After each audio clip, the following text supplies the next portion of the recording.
Class 11 States of Matter is an important topic in IIT NEET chemistry. It involves the study of the three states of matter, solid, liquid, and gas. Understanding this topic is essential for mastering the principles of chemistry. For students looking to learn more about this topic, Ignited Minds Tutorials is a great resource. Their expert teachers offer comprehensive explanations and solutions to problems. Additionally, the key takeaway for students is to invest time and effort into learning this topic. Ignited Minds tutorials and YouTube videos can provide valuable assistance.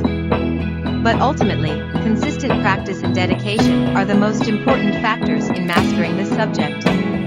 With determination and effort, students can achieve success in their academic endeavors.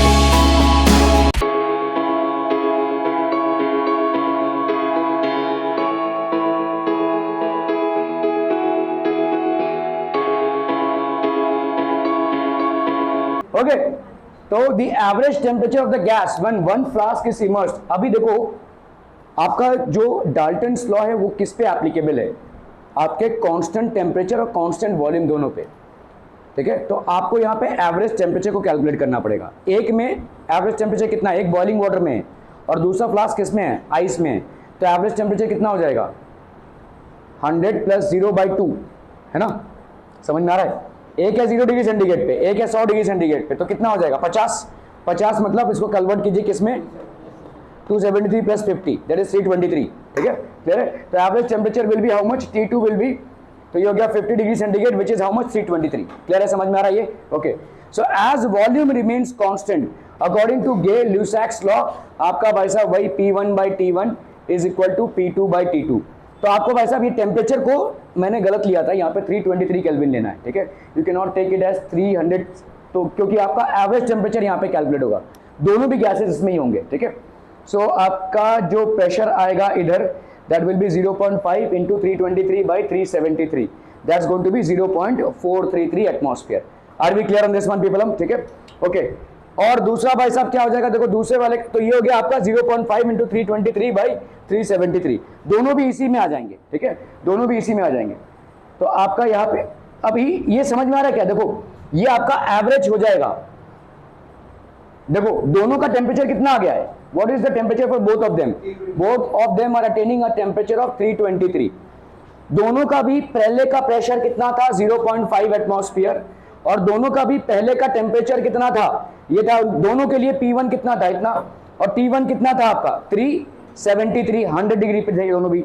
ठीक है, अभी क्योंकि आपने एक system को भाई साहब वो अपना आइस में रख दिया है और एक को भाई साहब रख दिया है किसमें, बॉइलिंग वाटर में, तो एवरेज टेम्परेचर आपका दोनों का कितना हो जाएगा, तो आपका भाई साहब 0 से लेकर 100 तक एवरेज टेम्परेचर बाय 2 कर दोगे तो ये हो गया 50, तो 273 में डिग्री सेंटीग्रेड 50 को ऐड करो, ये आ गया 323। अभी आपको P2 निकालना है, ये जो P2 आप निकालेंगे ये दोनों का भी प्रेशर होगा। ठीक है, दोनों का भी प्रेशर होगा, और यहाँ पे T2 की वैल्यू कितनी है, 323। तो आप सिंपल से भाई साहब P1/T1 is equal to P2/T2 करेंगे, जिसके हिसाब से P2 की वैल्यू कितनी आ जाएगी, P1T2/T1। ठीक है, तो P1T2/T1 से आपका आ गया 0. ये जो 0.433 आया, ये इसके लिए जो बर्फ में डूबा है उसके लिए भी है, और जो भाई साहब आपका बॉइलिंग वाटर में डूबा है उसके लिए भी है, दोनों का भी प्रेशर है। समझ में आ रहा है ये, कंफ्यूज?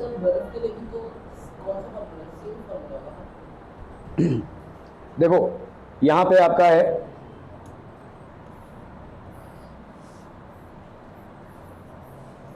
ठीक है, ये आपका भाई साहब दो भी चेंबर्स हैं।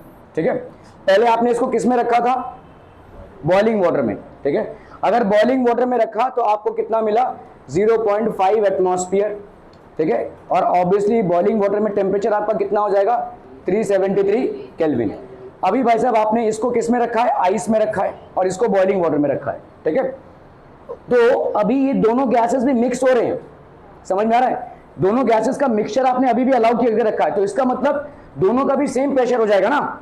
Dalton's law of partial pressure क्या बोलता है कि दोनों का प्रेशर मिलाकर एक्चुअल प्रेशर होगा, तो दोनों का प्रेशर कितना हो जाएगा, तो मेरा थोड़ा प्रेशर डाल दो भाई साहब, तो पेन पे प्रेशर बाद में डालना। ठीक है, तो यहाँ पे दोनों भी ये गैसेस मिक्स हो गए, दोनों गैसेस अगर मिक्स हो गए तो यहाँ पे टेम्परेचर की वैल्यू पहले हमको देखना है, यहाँ पे क्या दोनों भी कांस्टेंट वॉल्यूम पे कोई भी चेंज है, ठीक है, there is no change in volume. तो obviously what is the change in temperature? अभी आपका दोनों का पहले टेम्परेचर कितना था? 373 था, मतलब पूरे सिस्टम का टेम्परेचर कितना था? 373। अभी पूरे सिस्टम का टेम्परेचर कितना हो जाएगा? इसका है भाई साहब 100 डिग्री, इसका है भाई साहब 0 डिग्री, तो दोनों का मिलाकर एवरेज टेम्परेचर कितना हो जाएगा? 50 मतलब हो गया आपका 323। मतलब सिस्टम का टेम्परेचर अभी कितना हो गया? 323। सिस्टम का प्रेशर कितना था? 0.5। भूल जाओ कि दोनों अलग अलग गैसेस है, एक ही गैस है, ठीक है।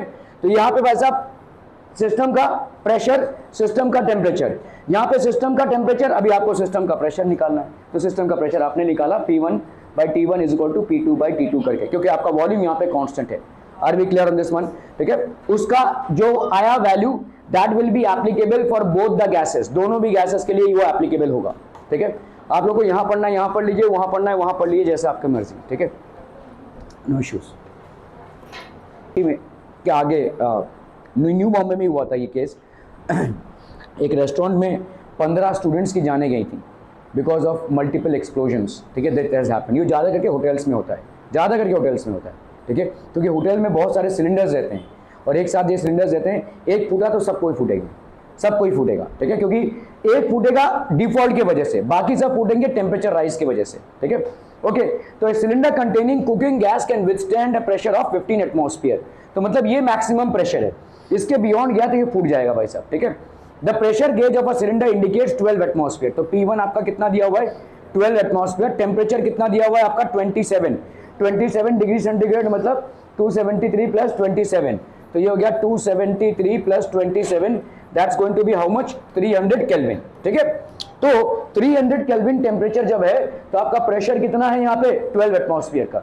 Due to a sudden fire in the building the temperature starts rising, अभी भाई साहब टेम्परेचर आपका राइज हो रहा है, ठीक है। At what temperature will the cylinder explode, कौन से टेम्परेचर पे सिलेंडर एक्सप्लोड हो जाएगा? तो कौन से प्रेशर पे सिलेंडर एक्सप्लोड होगा?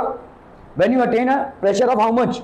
तो आपका P2 यहाँ पे कितना है? 15 एटमॉस्फेयर, इस पे भाई साहब सिलेंडर एक्सप्लोड हो जाएगा। तो आपको यही पूछा है ना कि ये किस टेम्परेचर पे होगा, तो ये T2 आपसे पूछा है, ठीक है। तो by Charles law we know that at constant volume, हम यहाँ पे वॉल्यूम को क्यों कांस्टेंट बोल रहे हैं? क्योंकि सिलेंडर के अंदर जो वॉल्यूम रहेगा, cylinder volume is going to be the same, ठीक है। तो at constant volume we can say that pressure is directly proportional to temperature, और P1/T1 is equal to P2/T2। इस T2 की वैल्यू आपको निकालनी है, तो T2 की वैल्यू कितनी हो जाएगी? P2T1 अपॉन P1, ठीक है। P2 आपका एक ऐसा सिनेरियो है जब सिलेंडर एक्सप्लोड हो रहा है, ठीक है, तो P2 की वैल्यू कितनी हो गई? 15 एटमॉस्फेयर्स, ठीक है, इनटू आपका T1 का वैल्यू यहाँ पे कितना हो जाएगा?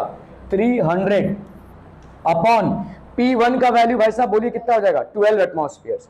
So this will B 12 atmosphere.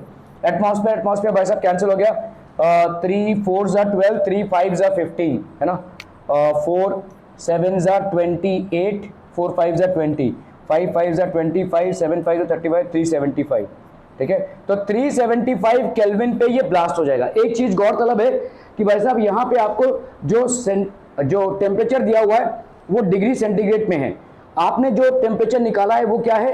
Kelvin में है। तो in order to convert it into, आप हालांकि ये आंसर भी करेक्ट है, लेकिन क्योंकि आपको इन्फॉर्मेशन डिग्री सेंटीग्रेड में दिया हुआ है तो आपको आंसर भी डिग्री सेंटीग्रेड में आइडियली लिखना चाहिए। तो कुछ नहीं करना है, ये 375 से आप 273 को माइनस कर दोगे, 5 से 3 गया 2, 7 से 7 गया भाई साहब 0, 3 से 2 गया 1, 102 डिग्री सेंटीग्रेड, ठीक है। इसमें भाई साहब ये सिलेंडर एक्सप्लोड हो जाएगा 102 डिग्री सेंटीग्रेड में, ठीक है। ओके, सो यहाँ पे आपका P1/T1 is equal to P2/T2। सो आपका इधर आ गया कितना? T1 की वैल्यू है 375 और 102 degree centigrade. So the cylinder will explode above 375 kelvin और 102 डिग्री सेंटीग्रेड, ठीक है। Are we clear on this one people? हम समझम। ओके, चलिए भाई साहब इस क्वेश्चन को करना है फटाफट। 2 flasks of equal volume connected by a narrow tube of negligible volume are fitted with N2 gas। अभी देखो यहाँ पे इक्वल वॉल्यूम के 2 फ्लास्क है, this is basically an equal volume, ये 2 फ्लास्क हैं, ठीक है, दे आर कनेक्टेड बाय, तो इसमें कोई वॉल्यूम का लॉस हम कैलकुलेट नहीं कर रहे हैं, यहाँ पे दिया हुआ देखो narrow tube of negligible volume, तो इसमें हम कोई वॉल्यूम का लॉस या इधर का गैस इधर आ गया, इधर का गैस इधर आ गया, ऐसा हम कैलकुलेट नहीं कर रहे हैं। हमारा जो वॉल्यूम है एज पर दीज टू फ्लास्क है, two equal flask of equal volume. इसका वॉल्यूम अगर V तो इसका वॉल्यूम भी भाई साहब क्या हो जाएगा, V are connected by a narrow tube of negligible volume filled with nitrogen gas. ठीक है, नाइट्रोजन गैस से भर के रखा है आपने।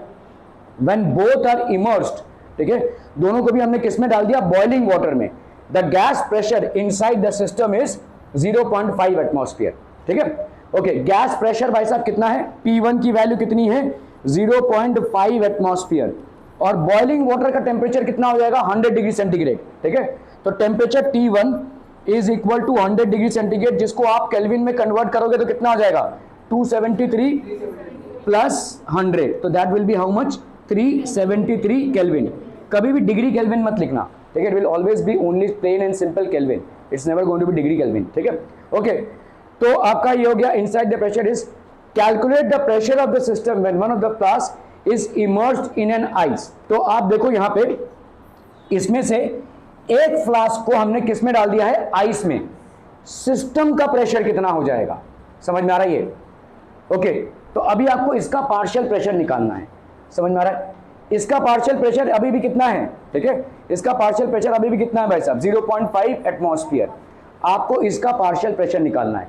इन दोनों के पार्शियल प्रेशर को आप ऐड करेंगे तो सिस्टम का पार्शियल प्रेशर आ जाएगा, because volumes of both the flasks are constant, so Dalton का लॉ यहाँ पे एप्लीकेबल हो जाएगा, क्योंकि दोनों भी गैस मिक्स हो रहे हैं। ठीक है, क्लियर है? ओके, तो अभी हम आते हैं इस पे भाई साहब। P2 की वैल्यू कितनी है, देखो 0.5 एटमॉस्फेयर है। ठीक है, एक्चुअली मैं यहाँ पे P1 T1 बहुत लंबा हो जाएगा, चलो P2 की वैल्यू, मतलब हम इस फ्लास्क की बात करें, लेट्स से A फ्लास्क की बात करें, फ्लास्क A की बात करें। ठीक है, P1 कितना है 0.5, T1 कितना है 373 केल्विन। अभी आपने P2 को कैलकुलेट करना है किस फ्लास्क के लिए, A फ्लास्क के लिए, जो भाई साहब आपने बॉइलिंग वाटर में रखा था और अभी किस में डाल दिया है, आइस में। पहले आपने बॉइलिंग वाटर में जब रखा था तो ये आपका कॉन्फ़िगरेशन था प्रेशर और टेम्परेचर का, अभी आपने आइस में डाल दिया इसका, तो P2 की वैल्यू कितनी हो जाएगी, क्योंकि टेम्परेचर की वैल्यू अभी कितनी हो गई है, नहीं 0 मतलब 273 केल्विन। ठीक है, 273 केल्विन। ठीक है, तो आप भाई साहब आप यहाँ पे कांस्टेंट वॉल्यूम पे क्या लगाएंगे, चार्ल्स लॉ लगाएंगे। सो P1 by T1 will, sorry अपना गे-लुसाक्स लॉ, P2 बाई T2। ठीक है, तो T2 की वैल्यू कितनी हो जाएगी, P2 T1 अपॉन P1, तो ये हो गया आपका कितना भाई साहब, P2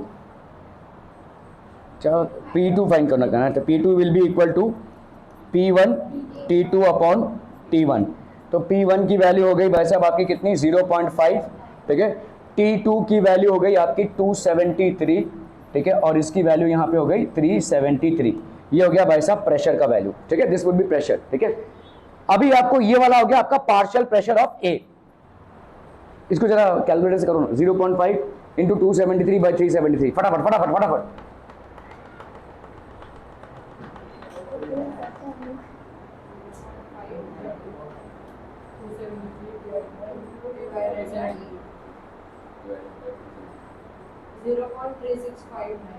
जीरो पॉइंट कितना आ गया आपका, दैट विल बी 0.365। ओके, तो ये हो गया आपका प्रेशर ऑफ A। ठीक है, तो the temperature T1 of the gas when both the flasks are immersed in boiling water is 100 degree centigrade और 373 kelvin, and the pressure of both the gases is how much, 0.5 atmosphere. ठीक है, तो कथा इनका in states of matter we were dealing with Dalton's law of partial pressures। ठीक है, we were dealing with Dalton's law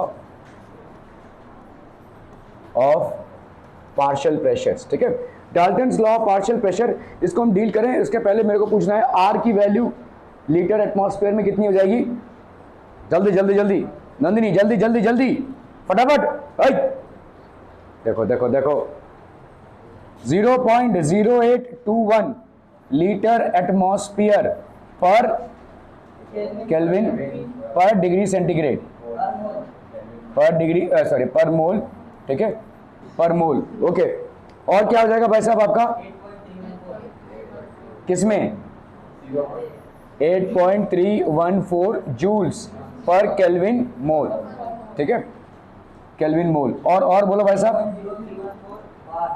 0.0821, ठीक है, bar litre पर केल्विन पर मोल, ठीक है, ओके। और क्या है भाई साहब आपका 60.7 है ना, 3, ओके। आपका क्या हो जाएगा बोलो,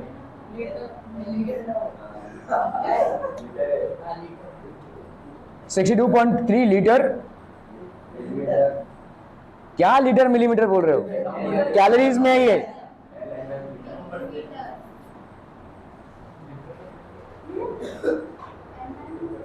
मेरे को ही कंफ्यूज कर रहे थे। Okay, gas A, gas B और ये गैस सी हो गया। Let's say this is at 300 millimetre of Hg, 400 millimetre of Hg, तो आपका यहाँ पे क्या हो जाएगा, this will be 700 millimetre of Hg। So this is what, this is Dalton's law of partial pressure. मतलब अगर कोई गैस है at a particular partial pressure of Pa, there is another gas which is at a partial pressure of Pb. So if you mix these two gas in the same compartment, अगर आपने same compartment में रखा है, अगर आपने जो container लिया हुआ उसका साइज चेंज कर दिया है, तो Dalton's law of partial pressure applicable नहीं होगा, ठीक है। यहाँ पे एक कंपार्टमेंट है और ये देखो, ये बेसिकली आपका मैनोट्यूब होता है जहाँ पे आपका क्या रहता है, दिस इज बेसिकली मरकरी। तो यहाँ पे जो प्रेशर क्रिएट हो रहा है, ये मरकरी को नीचे धक्का मारेगा और ये ऊपर जाएगा। इन दोनों की वजह से एक डिफरेंस इन लेवल आएगा और यही डिफरेंस इन लेवल आपका प्रेशर हो जाएगा, किसका, इस गैस का प्रेशर हो जाएगा, ठीक है। तो partial pressure of gas A plus partial pressure of gas B, this will be equal to total of gas A and B provided they are put in the same container, that is called Dalton's law of partial pressure। अगर आपने container का volume change कर दिया तो ये law applicable नहीं होगा, ठीक है, it will not be applicable, okay. तो लेट अस सी मैनोमीटर, तो ये आपका मैनोमीटर है बेसिकली, ठीक है। मैनोमीटर को हम करते क्या है, यहाँ पे ये क्लोज्ड होता है, ठीक है, और इसको हमने किससे कनेक्ट किया हुआ है भाई साहब, एक गैस से कनेक्ट किया हुआ है। तो गैस का भाई साहब एक प्रेशर आएगा, गैस के प्रेशर की वजह से ये मरकरी का लेवल नीचे जाएगा, ये मरकरी का लेवल ऊपर जाएगा। अभी ये अगर समझ लो हाइट का डिफरेंस हो गया, तो हम प्रेशर कैसे निकाल सकते हैं, pressure of A will be difference of height. समझ लो ये आपका डिफरेंस इन देयर हाइट से, ठीक है, ये हो गया h, ये हो गया difference in height into density of mercury into g, that is acceleration due to gravity, ये हो जाएगा आपका प्रेशर ऑफ ए, ठीक है। सिमिलरली प्रेशर ऑफ बी को भी आप कैलकुलेट कर सकते हैं, ठीक है। First container having a pressure of Pa, second container having a pressure of Pb, third container will show a pressure of Pa plus Pb. Are we clear to this one, people? Okay. So derivation of Dalton's law of partial pressure from the general gas equation, ठीक है। तो अगर समझ लो एक gas है which has got N1 moles, ठीक है, N2 moles and N3 moles. Let N1, N2 and N3 be the number of moles of the constituents partial pressures Pa, Pb, Pc, ठीक है। Pa, Pb, Pc, इनका भाई साहब number of moles आपको दिया हुआ है N1, N2 and N3, ठीक है। ये डेरिवेशन है बेसिकली। केमिस्ट्री में बहुत ज़्यादा डेरिवेशन नहीं होता है, लेकिन कहीं कहीं पे जहाँ पे हम डिराइव कर सकते हैं, we should be knowing. Let A, B, C are the gases, they exert partial pressures, क्या है, Pa, Pb, Pc respectively. Partial pressures मतलब जब खुद हो और कोई ना हो, जब खुद हो उस कंटेनर में सिर्फ A ही है, सिर्फ B ही है या सिर्फ C ही है, ठीक है। जब खुद ही हो उस कंटेनर में तो हम उसको बोलेंगे partial pressures. So V is the volume of the container, T is the absolute temperature at which the pressures are measured। तो T भाई साहब आपका क्या है, absolute temperature। Absolute temperature is always in Kelvin, ठीक है। Absolute temperature can never be in degree centigrade। Degree centigrade में रहेगा तो भी आपको उसको केल्विन में कन्वर्ट करना है, ठीक है। Absolute temperature at which all the pressures are measured। तो PA भाई साहब क्या हो जाएगा, N R T by V हो जाएगा। आप आइडियल गैस इक्वेशन को यूज कर रहे हैं, कौन सा equation, PV is equal to nRT, इसको आप यूज कर रहे हैं।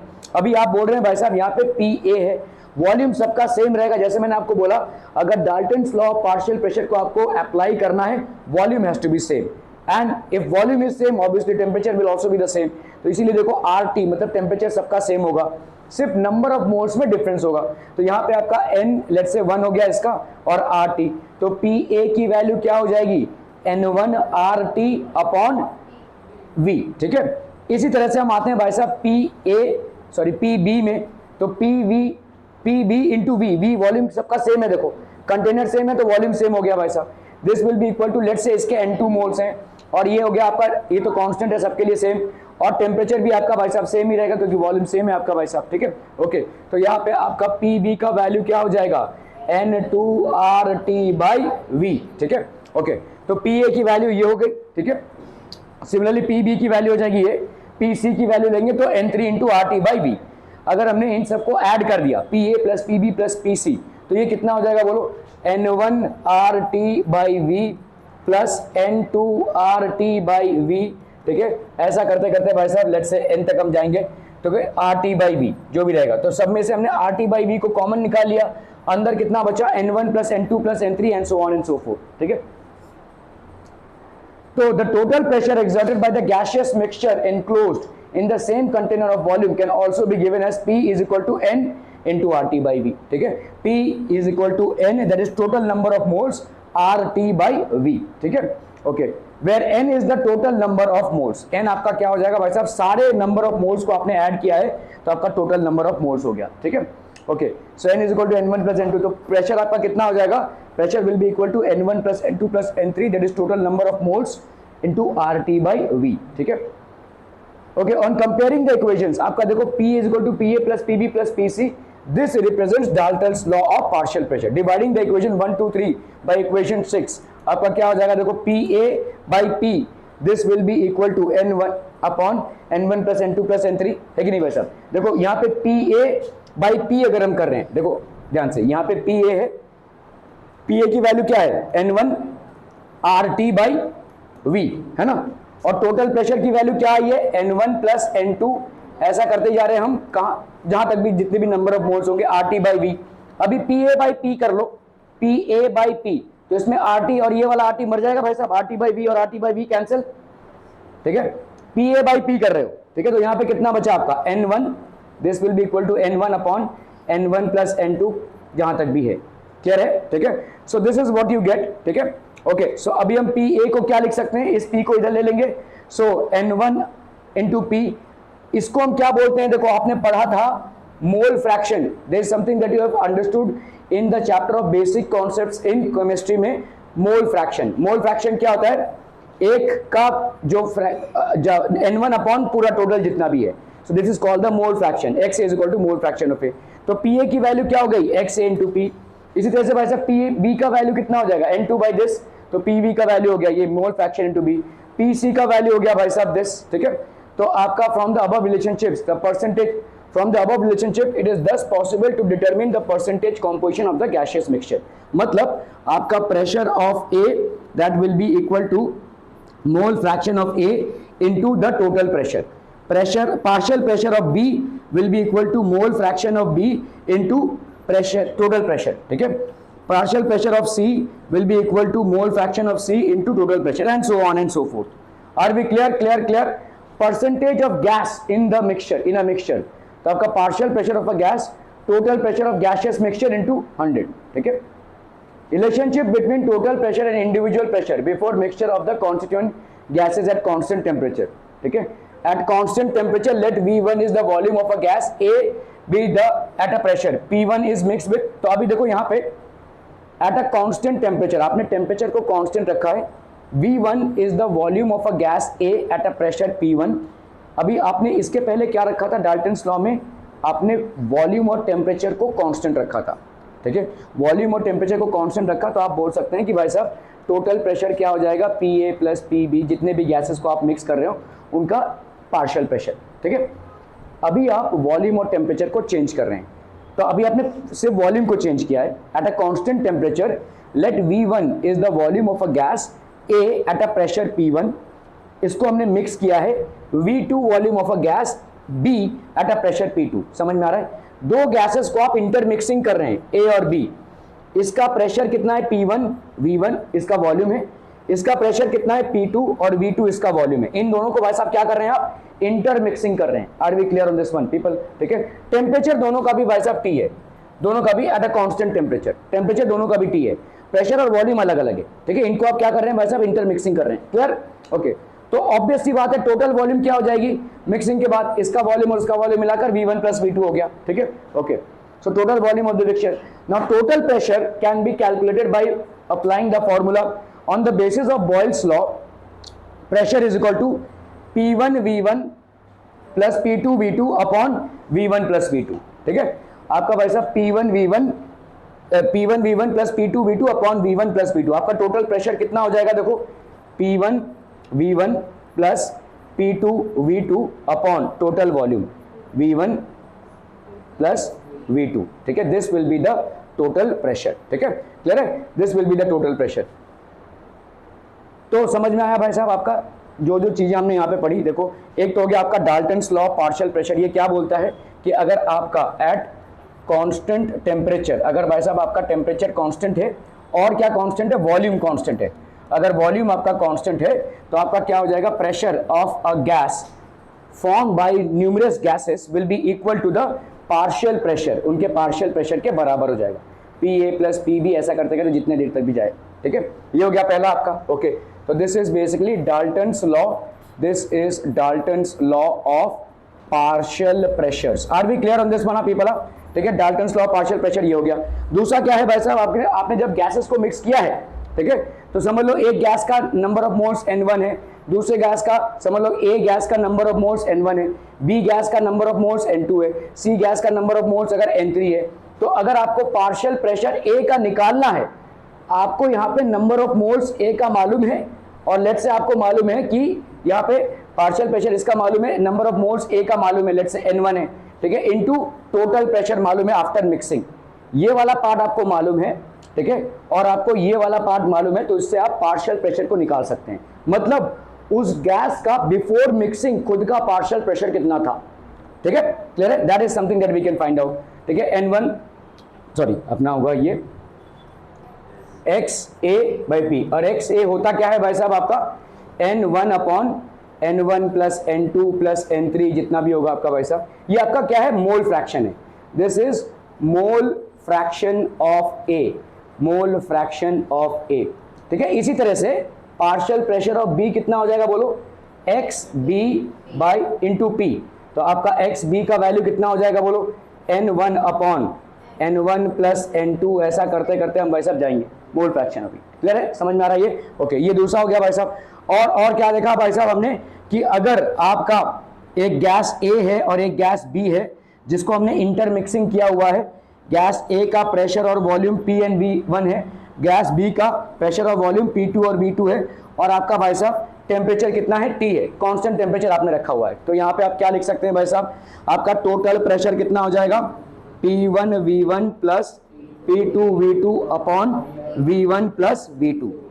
Are we clear on these things people, हम कौनो कंफ्यूजन, कौनो क्वेश्चन नहीं, बहुत बढ़िया, okay. Dalton's law is valid for non reacting gaseous mixture, reacting gaseous mixture, both और नन ऑफ दीज। हमने पहले ही देखो उस दिन पढ़ा था, अगर गैसेस अपने आप में रिएक्ट करते हैं तो डाल्टन्स लॉ वैलिड नहीं होगा, गैसेस नॉन रिएक्टिंग होंगे तभी जाकर आपका डाल्टन्स लॉ वैलिड होगा। जैसे ही वो रिएक्ट करेंगे केमिकल कॉम्पोजिशन चेंज हो जाएगी, और केमिकल कॉम्पोजिशन चेंज हो जाएगी तो बाकी सब कुछ चेंज हो जाएगा, आपका नंबर ऑफ मोल्स चेंज हो जाएगा, वॉल्यूम चेंज हो जाएगा, प्रेशर भी चेंज हो जाएगा, ठीक है। So non reacting gaseous mixture according to Dalton's law PA is equal to XA into P, क्या ये सही है, ठीक है। PB is equal to XB into P, क्या ये सही है, okay. PC is equal to XC into P, ये आपका मोल फ्रैक्शन है, XA XB और XC, ठीक है। तो ऑल ऑफ दीज हो जाएगा ये, ठीक है, this will be all of these, okay. Applications of Dalton's law, applications of Dalton's law, when a gas is collected over water, the absorbed pressure of the gas is equal to the sum of the pressure of dry gas and the pressure of water vapor at that particular temperature। देखो अगर किसी gas को आप collect कर रहे हैं above water, ठीक है, समझ लो ये कोई गैस है और इसको अबव वाटर आप कलेक्ट कर रहे हैं, तो यहाँ पे ये गैस भी है और साथ ही साथ वाटर वेपर भी तो रहेगा, ठीक है, गैस भी और साथ ही साथ वाटर वेपर भी रहे। तो when a gas is collected over water, ठीक है, हम ओवर वाटर की बात क्यों कर रहे हैं, क्योंकि ज्यादा करके रिएक्शन में आपके जो गैसेस के कलेक्शन होते हैं वो डाउनवर्ड डिस्प्लेसमेंट ऑफ वाटर से होते हैं। अभी इसको समझिए, डाउनवर्ड डिस्प्लेसमेंट ऑफ वाटर क्या होता है, जो भी हल्के फुल्के गैस होते हैं, जो ऑक्सीजन जो गैस जो वाटर में उतने ज़्यादा डिजॉल्व नहीं होते हैं, समझ लो किसी मिक्सचर जब कोई रिएक्शन हो रहा है और उसमें से गैस निकल रहा है, तो पहले ना हम बीकर में ऐसा पानी भर के रखते हैं, तो कैसा रहता है, देखो ये this is how the beaker is, ठीक है। ज़्यादा करके आपके जो बीकर्स होते हैं वो ऐसे उल्टे होते हैं, ये ऐसे उल्टे होते हैं, ठीक है, ऐसा एक सब्सटेंस रहता है, और यहाँ पे ये है, ये भाई साहब पूरा पूरा पानी से भरा रहता है। जैसे ये गैस निकलेगा ये धीरे धीरे पानी का लेवल डाउन होता जाएगा, और जैसे ये पानी का लेवल पूरा निकल जाएगा फट से हम इसको पलटी मारेंगे और गैस को कलेक्ट कर लेंगे। That is called downward displacement of water. ठीक है, क्या ये समझ में आ रहा है? समझ लो कोई रिएक्शन हो रहा है आपका। सो लेट्स से आपका कोई यहाँ पे कोई रिएक्शन हो रहा है, लेट्स से एक बूंसन बर्नर है, तो इधर से देखो ऐसा पाइप जाएगा, ये गैस इवॉल्व हो रहा है यहाँ पे। ठीक है, लेट्स से दिस गैस, किसी चीज़ को हम बर्न कर रहे हैं तो ये गैस इवॉल्व हो रहा है। ये गैस भाई साहब ऐसे कलेक्ट होता है। ठीक है, यहाँ पे भाई साहब पूरा अरेंजमेंट रहता है, this is basically the arrangement. ठीक है, और इसके ऊपर रहता है भाई साहब ऐसा एक टेस्ट ट्यूब इन्वर्टेड, और इस टेस्ट ट्यूब में ऊपर पानी रहता है। क्यों? क्योंकि एटमॉस्फेरिक प्रेशर इसको ऊपर चढ़ाएगा। अभी देखो ये गैस निकल रहा है, अभी गैस को तो भाई साहब स्पेस चाहिए ना, तो गैस जैसे जैसे यहाँ पे भरता जाएगा ये पानी का लेवल क्या होता जाएगा? नीचे आता जाएगा, नीचे आता जाएगा, आता जाएगा, आता जाएगा, फाइनली इस लेवल पे जैसे ही आ जाएगा आप इसको पलटी मार के कलेक्ट कर लेंगे। That is how it is collected, और इसको हम बोलते हैं downward displacement of water. This is known as downward displacement of water. यही चीज यहाँ पे बोली जा रही है। ठीक है, when a gas is collected over water, अगर आप वाटर के ऊपर, अभी देखो यहाँ पे प्रॉब्लम क्या है कि आपने गैस को तो कलेक्ट किया, लेकिन क्या इस जगह पे वाटर वेपर नहीं रहेगा? क्या वाटर इवेपोरेट नहीं करता है? करता है भाई साहब। यहाँ पे तुम्हारे रिएक्शन में जो भी गैस इवॉल्व हुआ वो तो कलेक्ट हुआ, लेकिन क्या वो प्योर गैस होगा? नहीं होगा ना भाई साहब, उसमें थोड़ा बहुत वाटर वेपर भी तो होगा, क्योंकि इस वाटर के लेवल पे तो वाटर वेपर होगा। किसी भी वाटर के ऊपर भाई साहब वाटर वेपर रहता ही है। ठीक है, so there will be some amount of water. तो when a gas is collected over water, the observed pressure of the gas is equal to the sum of the pressure of the dry gas. Dry gas मतलब ये जो dry gas है, plus the pressure of water vapour at that particular temperature. तो जब हमने उसको collect किया है उसमें भाई साहब ड्राई गैस भी रहेगा प्लस वाटर वेपर का भी प्रेशर रहेगा। क्लियर है? ठीक है, so that is called therefore the pressure of dry gas कितना हो जाएगा भाई साहब? टोटल प्रेशर माइनस, ठीक है, प्रेशर ऑफ मॉइस्ट गैस, मतलब जहां पे आपका वाटर वेपर भी प्रेजेंट है, minus pressure of water vapour. क्या ये समझ में आ रहा है? तो प्रेशर ऑफ ड्राई गैस क्या हो जाएगा? Pressure of moist gas minus pressure of water vapour. ठीक है, okay. Pressure of moist gas, इसी प्रेशर ऑफ वाटर वेपर को हम क्या बोलते हैं? Aqueous tension. This is known as aqueous tension. ठीक है, तो आपका pressure of water vapour in the atmosphere that is known as aqueous tension. तो pressure of moist gas minus aqueous tension. Okay, at fix temperature and 600 millimetre pressure. देखो जैसे मैंने आपको बताया, प्रेशर आपको भाई साहब बार में दिया जा सकता है, एटमॉस्फेयर में दिया जा सकता है, न्यूटन पर मीटर स्क्वायर में दिया जा सकता है, पास्कल्स में भी दिया जा सकता है। तो यहाँ पे आपको मिलीमीटर में दिया गया है 600 मिलीमीटर प्रेशर। ठीक है, the density of a gas is 42 gram per centimetre cubic at the same temperature and 700 millimetre pressure. मतलब आपने यहाँ पे किसको कांस्टेंट कर दिया भाई साहब? टेम्परेचर को कांस्टेंट कर दिया। ठीक है, और प्रेशर को चेंज कर दिया। ये हो गया आपका P1 है ना, and this is 42 gram per centimetre cubic. ये हो गया भाई साहब आपका डेंसिटी D1। ठीक है, 700। ये हो गया आपका P2। What is the density of the gas? इसका डेंसिटी कितना होगा? क्या गैस का मास चेंज होगा? Obviously not. लेकिन क्या वॉल्यूम चेंज होगा? यस। ठीक है, तो डेंसिटी चेंज होगी भाई साहब। ठीक है, ओके। तो यहाँ पे सोल्यूशन भाई साहब, according to Boyle's law, pressure is directly और इनवर्सली प्रोपोर्शनल टू V हम बोल सकते हैं, या डायरेक्टली प्रोपोर्शनल टू 1/V। ये आपका बॉयल्स लॉ है। ठीक है, ओके। सो आप एट कांस्टेंट टेम्परेचर, मतलब हम यहाँ पे क्या बोल सकते हैं? देखो P1/P2 ये कितना हो जाएगा? कौन बोला ना बोला? V2/V1 है कि नहीं? ये होगा। क्लियर है? P1 P2 की वैल्यू दी हुई है, तुमको V2 की वैल्यू निकालनी है, और V2 से तुम क्या निकाल लोगे भाई साहब? डेंसिटी निकाल लोगे, है ना। देखो यहाँ पे आपका V2 का वैल्यू कितना हो जाएगा? P1V1/P2 है ना, P1V1/V2। अभी P1 की वैल्यू कितनी है यहाँ पे? 600। ओके, चलिए भाई साहब, V1 हो गया यहाँ पे, और P2 की वैल्यू कितनी हो गई? 700। हाँ बोल। P कहाँ कांस्टेंट है चाचा? हाँ तो T कांस्टेंट है बोल के तो बॉयल्स लॉ लगा रहे हैं। ये लिखा ही तो है, देखो कांस्टेंट टेम्परेचर में ही बॉयल्स लॉ लगता है। तो कांस्टेंट टेम्परेचर तो है ही, उसके लिए ही तो हम बॉयल्स लॉ को अप्लाई कर रहे हैं। बॉयल्स लॉ अप्लाई होता है कांस्टेंट टेम्परेचर में, चार्ल्स लॉ अप्लाई होता है भाई साहब किसमें? कांस्टेंट। चार्ल्स लॉ किसके किसके बीच में है? देखो इनको जरा, एक पैसे की पढ़ाई कर लें ये। कांस्टेंट प्रेशर वॉल्यूम और टेम्परेचर के बीच में डायरेक्ट प्रोपोर्शनलिटी है। और आपका भाई साहब तीसरा लॉ क्या है, गे-लुसाक्स लॉ, वो क्या है, प्रेशर और टेम्परेचर के बीच में एट कांस्टेंट वॉल्यूम, ठीक है। ओके, तो यहाँ पे आपका दिया ही है कांस्टेंट टेम्परेचर में, तो इसीलिए तो तुम बॉयल्स लॉ लगा रहे हो यहाँ पे, ठीक है। ओके, तो V2 भाई साहब कितना हो गया अपॉन दिस, चलो भाई साहब यहाँ पे कितना आ गया, इसका मतलब V2 की वैल्यू कितनी आ गई 6V1/7, ठीक है। अभी तुमको यहाँ पे वॉल्यूम से मतलब नहीं है, तुमको मतलब किससे है, डेंसिटी से, ठीक है। तो मास तो सेम ही रहने वाला है भाई साहब, मास चेंज नहीं होता आपका, mass of the gas will not change, the pressure and volume might change but the mass is not going to change, ठीक है।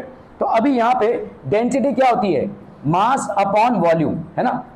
मास, तो अगर मैं डेंसिटी 1 लूं तो that will B m upon V1, density 2 क्या हो जाएगा बोलो, डेंसिटी 2 हो जाएगा m अपॉन V2, है कि नहीं, ठीक है। और V2 की वैल्यू क्या निकाल चुके हो 6V1/7, तो यहां पे क्या लिख सकते हो 6m, सॉरी यहां पे हो गया भाई साहब 6V1 और ये हो गया 7m, है ना, ये हो गया, है कि नहीं, समझ में आ रहा है ये।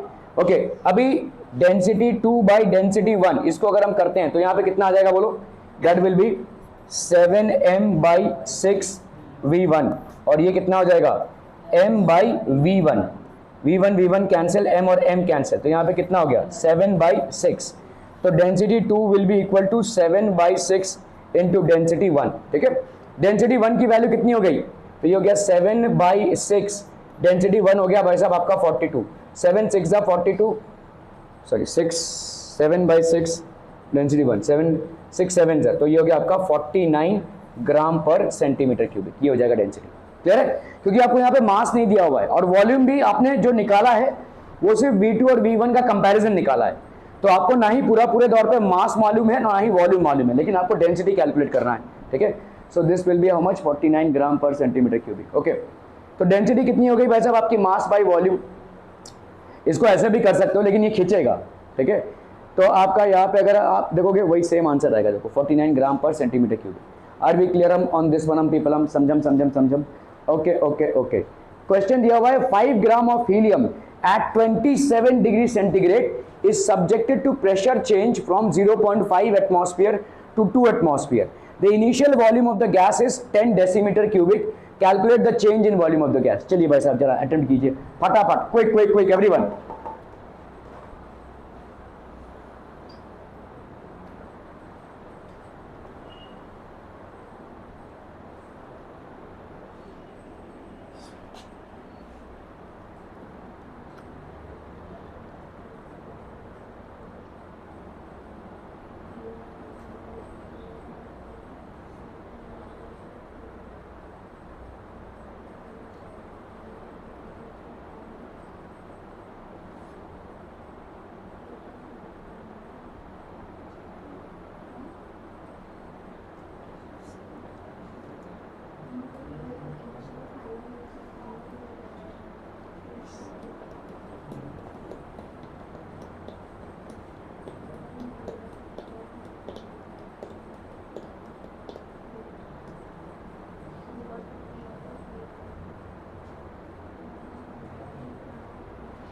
अकबर, अरे स्विच बंद कर देना और सवाल भी कर ले, चल हो गया, डन। क्या करेंगे भाई साहब, यहाँ पे देखो, यहाँ पे गैस के मास से हमको फिलहाल कोई मतलब नहीं है, ठीक है। इस pressure change the initial volume, calculate the change in volume, तो इसका मतलब आपका टेम्परेचर भी ऑलमोस्ट कांस्टेंट ही है, ठीक है। यहाँ पे क्या दिया हुआ है, देखो प्रेशर चेंज दिया हुआ है P1 और ये P2 और वॉल्यूम चेंज आपका V1 और ये V2, तो V2 निकालना है भाई साहब, ठीक है। तो आप यहाँ पे क्या लिख सकते हो, P1/P2 is equal to V2/V1, ऐसा लिख सकते हैं ना, क्योंकि प्रेशर की प्रोपोर्शनलिटी वॉल्यूम से इनवर्स वाली होती है जब टेम्परेचर आपका कांस्टेंट होता है according to Boyle's law. So V2 की वैल्यू कितनी हो जाएगी बोलो, P1V1/P2, क्लियर पीपल। हम P1 की वैल्यू कितनी है, देखो यहाँ पे P1 की वैल्यू है 0.5, चलिए, और एटमॉस्फेयर कट जाएगा तो कोई दिक्कत नहीं है, ठीक है, इनटू V1 की वैल्यू यहाँ पे 10 डेसीमीटर क्यूबिक, 10 डेसीमीटर क्यूबिक है। यहाँ पे P2 की वैल्यू कितनी हो जाएगी 2 ये हो गया 5, तो ये होगा कितना 2.5 और वॉल्यूम कितनी है डेसीमीटर क्यूबिक. एटमॉस्फेयर और एटमॉस्फेयर तो भाई साहब यहाँ पे कैंसिल हो गया. So this will B 2.5 decimetre cubic. Calculate the change in volume of the gas. ठीक है, तो आपका भाई साहब यहाँ पे वॉल्यूम कितना था 10 और अभी कितना हो गया 2.5. तो what will be the change 10 minus 2.5 that 7.5 decimetre cubic. ठीक है, clear. That is what you have to basically calculate here. Okay okay okay. P1 की वैल्यू, P2 की वैल्यू, V1 की वैल्यू, तो V2 की वैल्यू आपको निकालनी है using boils relationship P1 V1. तो V2 की वैल्यू कितनी हो जाएगी भाई साहब P1 V1 by P2. So that's going to give you how much 2.5 decimeter cubic. So what is the change in volume 10 minus 2.5 that's 7.5 decimeter cubic. Are we clear to this one people? हम बहुत बढ़िया. Hence change in volume will be 7.5. Okay okay okay. चलिए भाई साहब इसको करना है.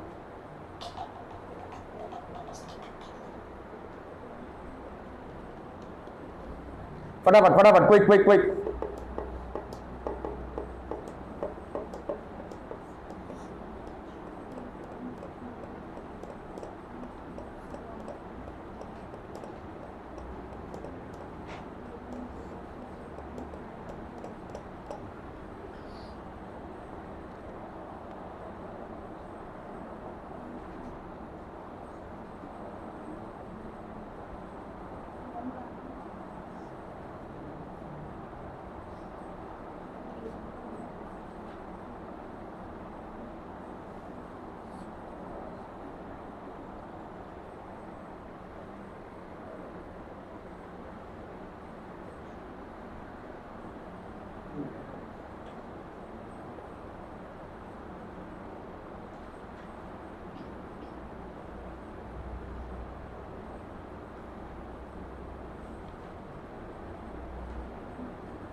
हो गया. Done done done.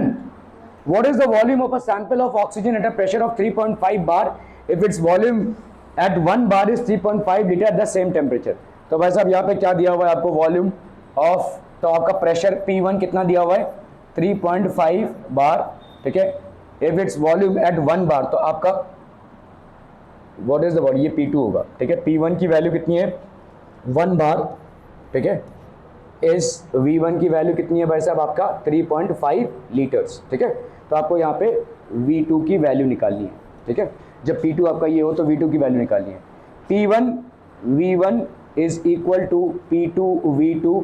तो V2 की वैल्यू कितनी हो जाएगी, this will B P1 V1 by P2.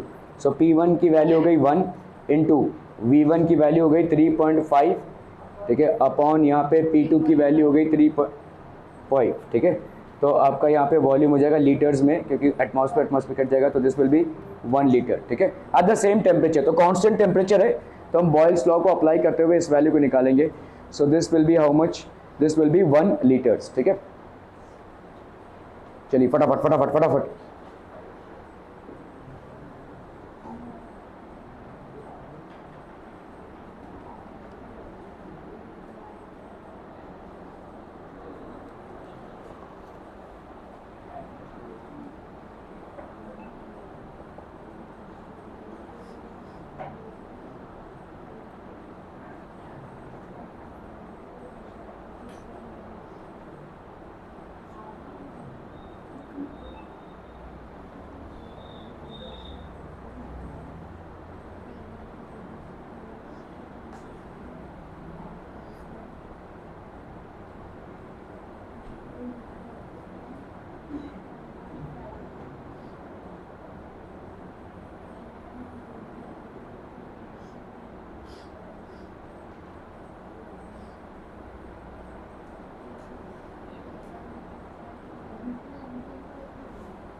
हो गया है जीवन। A gas occupies a volume of, तो यहाँ पे वॉल्यूम कितना दिया हुआ है, V1 की वैल्यू 2.5 लीटर्स, और यहाँ पे P1 की वैल्यू कितनी दी हुई है, 9 into 10⁵ newton per metre square. ठीक है, calculate the additional pressure required to decrease the volume. तो पहले तो हम देखेंगे कि टोटल प्रेशर रिक्वायर्ड कितना होगा, decrease the volume to 1.5 litre. तो पहले हम देखेंगे कि टोटल प्रेशर रिक्वायर्ड कितना होगा, what will be the total pressure required. तो आप वैसा प्रेशर जब अप्लाई करते हैं गैस पे तो उसका वॉल्यूम ऑब्वियसली डिक्रीज हो जाता है। तो यहाँ पे एडिशनल प्रेशर बोला है, मतलब आपको डेल्टा पी की वैल्यू निकालनी है, which will be how much, ये जो P2 कर रहे हैं आप माइनस P1। ठीक है, तो आपका P1 V1 is equal to P2 V2 होता है, P1 V1 is equal to P2 V2 at constant temperature by Boyle's law. So P2 की वैल्यू कितनी हो जाएगी, बोलो, P1 V1 by V2। So that's P1 कितना है आपका 9 into 10⁵ into V1 that is 2.5 upon V2। V2 की value कितनी है यहाँ पे 1.5, 1.5 6 हो जाएगा, ये 25 इंटू 6 दैट इज 15 हो गया ना, ये 36 30 40 15 15 into 10⁵, so that could be written है। तो आपको कितना ज्यादा प्रेशर लग रहा है यहाँ पे, how much pressure is required, 15 into 10⁵ है, और इधर ऑलरेडी प्रेशर कितना था 2.5 इंटू 10⁵, सॉरी 9 इंटू 10⁵ था। ठीक है, तो कितना एडिशनल प्रेशर लग रहा है, 6 into 10⁵ newton per metre square. तो this much amount of additional pressure needs to be applied to achieve what has been given in the problem. Okay, so here P1 की वैल्यू कितनी हो गई 9 into 10⁵, P2 की value कितनी होगी, V1 की value यहाँ पे दी हुई है कितनी है 2.5 लीटर्स। क्या हो रहा है, V2 की वैल्यू कितनी है 1.5। From Boyle's law P1 V1 is equal to P2 V2। तो आपका भाई साहब P2 की वैल्यू हो गई 1.5। सो additional pressure required is 1.5 into 10⁵, sorry 15 into 10⁵ newton per metre square minus 9 into 10⁵। तो आपका आ गया 6 इंटू 10⁵। चलो भाई साहब फटाफट फटाफट।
Okay, cylinder containing cooking gas.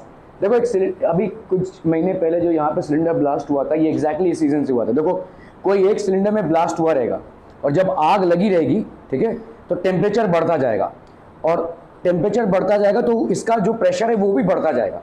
ठीक है, प्रेशर इज डायरेक्टली प्रोपोर्शनल। देखो हमारा चार्ल्स लॉ क्या बोलता है, Charles law is pressure is directly proportional to temperature at constant volume. अगर समझ लो कोई सिलेंडर है, इसमें कोई गैस है, ठीक है, ये कांस्टेंट वॉल्यूम पे है, सिलेंडर के आजू बाजू का जो टेम्परेचर है वो बढ़ रहा है अगर, ठीक है, what will happen, so temperature will increase, then what will happen, obviously pressure will increase and one point of time it will explode, यही होता है, ठीक है। मतलब कभी भी अगर आप देखोगे गैस सिलेंडर का जब ब्लास्ट होता है तो बाकी सब, मतलब आग जब पकड़ेगी तो सारे सिलेंडर्स ब्लास्ट होंगे, गैस सिलेंडर कहीं पे ब्लास्ट हुआ रहेगा, कोई माइनर डिफॉल्ट रहेगा उसके लिए, लेकिन बाकी के जो सिलेंडर्स फूटते हैं वो टेम्परेचर इंक्रीज होने की वजह से फूटते हैं, क्योंकि आजू बाजू अगर आग लग गई है तो टेम्परेचर बढ़ेगा, और टेम्परेचर बढ़ेगा तो ये फटेगा, समझ में आ रहा है। तो पहला गैस सिलेंडर जो ब्लास्ट होता है जनरली वो किसी फॉल्ट के लिए होता है, लेकिन बाकी के जो गैस सिलेंडर्स ब्लास्ट होते हैं वो फॉल्ट के लिए नहीं होते, ठीक है। कुछ सालों पहले मतलब मुंबई में आपके